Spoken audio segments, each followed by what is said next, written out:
થયેલો છે એને ઘેર બેઠા બેઠા રગવા થાય કે ચાણા જતા રહીએ ચાણા પોકી જઈએ એનો આ પાવર હે ભાઈ.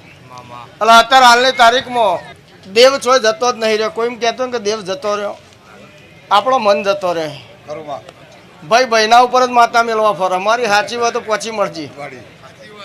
ભાવ જતા રહ્યા,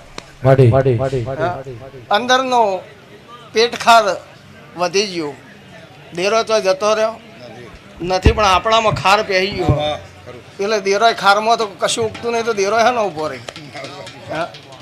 એટલે ખારના વેપારમાં ઉનાળે બેહોરને માતા નહીં. દેવનું કોમ અપૈયા આલવાનું નહીં, દેવનું કોમ ભેગા કરવા.